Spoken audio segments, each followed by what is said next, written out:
আসসালামু আলাইকুম। আমি জেসমিন নেওয়াজ আমার কুকিং চ্যানেল থেকে আপনাদেরকে জানাই স্বাগতম। আজকে আমি আমার রেসিপিতে নিয়ে এসেছি চিকেনের নতুন একটা রেসিপি।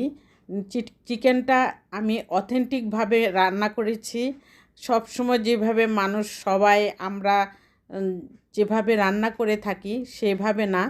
আর আজকে আমি রেসিপিটা অন্যরকম করে রান্না করেছি। আপনারা A to Z দেখতে হলে একটি লাইক দিয়ে অবশ্যই কন্টিনিউ করবেন, কোনো কিছুই স্কিপ করবেন না, তাহলে আপনারা এই মজা থেকে বঞ্চিত হয়ে যাবেন।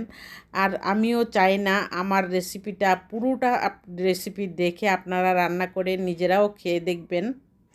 আমি শুরুতেই একটি ননস্টিক প্যান বসিয়ে দিয়েছি। এর আগে আমি চিকেনটাকে কেটে ধুয়ে টুয়ে একদম ক্লিন করে নিয়েছি। সব কিছু প্রিপারেশান নিয়েই আমি রান্নাতে ননস্টিক প্যানটা বসিয়েছি। আর এখানে আমি প্রথমেই 1 কাপ তেল দিয়েছি, পুরোপুরি 1 কাপ তেল দিয়ে আমি 1 কাপ পেঁয়াজ দিয়েছি। পেঁয়াজ কুচিটা একদম কুচি করে দিয়েছি। আর এই পেঁয়াজ কুচিটা বাদামি কালার হয়ে আসার পর কিন্তু আমি মশলাগুলি দিব। কি কি মশলা দিয়ে আজকে চিকেনটা রান্না করব আপনারা নিজেরাও বুঝতে পারবেন যে আসলে এই মশলাগুলি দেওয়ার কারণে এই টেস্টের অনেক হেরফের হয়ে যায়। কারণ আমরা সাধারণভাবে রান্না করলে সাধারণই লাগে। আর যদি আমি অথেন্টিক বা অসাধারণভাবে অনেক কিছু দিয়ে অনেক বেশি মশলা না দিয়ে অল্প অল্প করে দিয়ে অনেক ধরনের জিনিস দিয়ে রান্না করি, তাহলে কিন্তু এটার টেস্ট অটোমেটিকলি ভালো আসবে। এবং খেয়েও আমরা বুঝতে পেরেছি যে এটা আজকে আমি নতুন রেসিপিতে আমি রান্না করেছি। আমি সবসময় যেভাবে রান্না করি সেভাবে না, একটু অন্যরকমভাবে আমি রান্নাটা করেছি। এর জন্য আমি ভাবলাম যে আজকে আপনাদের সামনে তুলে ধরি, আপনারাও এভাবে রান্না করবেন।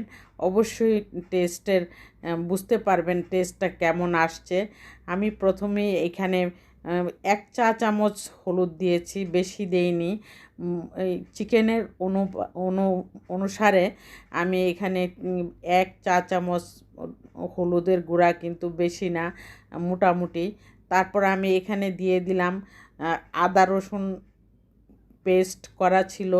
আর এই পেস্টের মধ্যে অল্প একটু কাজু বাদাম পেস্ট করে একসাথে আমি দিয়েছি। দিয়ে তারপরে আমি ভাবলাম যে এখন আমি অন্য মশলাগুলি দিব, যেমন মরিচের গুঁড়াটা একটু বেশি না, ঠিকই আছে। চিকেন যতটুকু আছে সেই অনুমানে ঠিক আছে। এখানে 1.5 চা চামচ আমি এখানে দিয়েছি মরিচের গুঁড়া। আর এখানে 2 টেবিল চামচ দিয়েছি টমেটোর সস দেওয়ার পর আমি এখানে দিয়ে দিব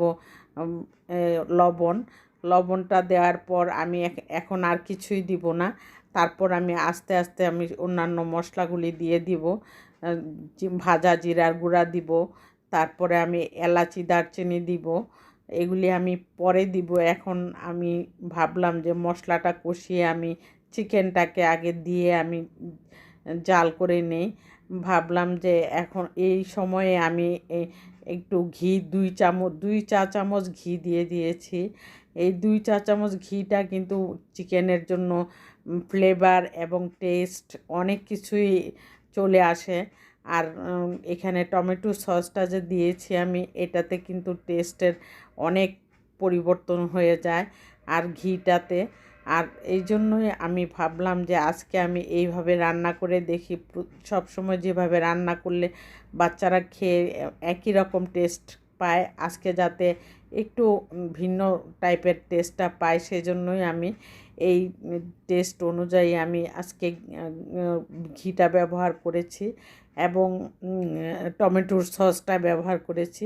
টমেটোর সস তো আমরা প্রায়ই ব্যবহার করে থাকি, কিন্তু আমি ঘিটা কিন্তু কখনোই আমাদের সাধারণ রান্নার মধ্যে আমরা দেই না।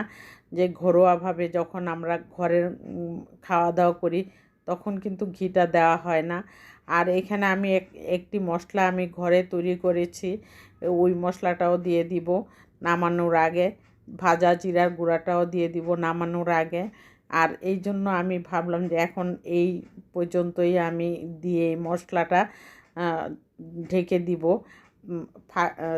ঢেকে দেওয়ার মাঝখানে আমি আবার 4 টুকরা না 5 টুকরা আলুও দিয়েছি। এটা অফ ক্যামেরায় দেওয়া হয়েছে, অফ ক্যামেরায় কিছু কিছু জিনিস দেওয়া হয়ে গেছে। সেজন্য আমি ভাবলাম যে আপনাদের সামনে তুলে ধরলে ভালো হতো, কিন্তু আমি ভিডিওটা করতে ভুলে গিয়েছি, দিয়ে দিয়েছি। আমি এখানে এখন না, পরে দিব। পরে এই পরে দেওয়ার কারণটা ভুলে গেছি আমি, এইটাই ভুল হয়েছে আমার। এই সময় যদি দিয়ে দিতাম তাহলে আর আমার ভুল হতো না। অনেকক্ষণ এইভাবে জাল করার পর কিন্তু আমি আলুটা যে দিয়েছি অফ ক্যামেরায় দিয়েছি, আর ভাজা জিরার গুঁড়াটাও আমি অফ ক্যামেরায় দিয়েছি আলুটার সাথে। আর সেই জন্যই আমার পাঁচমিশালি একটা মশলা তৈরি করেছি, ওটাও আধা চামচ দিয়েছি। মশলাটা আমি একদিন আপনাদেরকে দেখিয়ে দিব কিভাবে বানাতে হয়। আমি আমার চ্যানেলে আমি একদিন নিজে থেকেই বানিয়ে নিব, আমার মশলাটা শেষ হয়ে গেছে, আমি সেটা দেখাবো আপনাদেরকে। অনেক ধরনের মশলা দিয়ে আমি বানিয়ে থাকি। আপনাদের কাছে আমার একটাই অনুরোধ থাকবে, আমার ভিডিওটাতে একটি লাইক অবশ্যই দিয়ে যাবেন এবং সাবস্ক্রাইব করে অল বাটনে ক্লিক করে নোটিফিকেশান অন করে রাখবেন। আমি আরও নতুন নতুন রান্নার রেসিপি আপনাদের সামনে তুলে ধরার চেষ্টা করব। আর আজকে দেখুন এখন চিকেনটা কেমন লাগছে আপনাদের কাছে কমেন্টে জানাবেন। আর আমাদের তো খুবই ভালো লেগেছে এবং আমার বাচ্চারা খুবই মজার সাথে খেয়েছে। আর মনে হয়েছে যেন বাবুর্চির হাতে রান্না করা চিকেন। আর সেই চিকেনের রান্নাটা কিন্তু একটু ভিন্ন টাইপেরই রান্নাটা করেছি আমি। আর আজকের মতো আমি এখানেই বিদায় নিচ্ছি। আল্লাহ হাফেজ।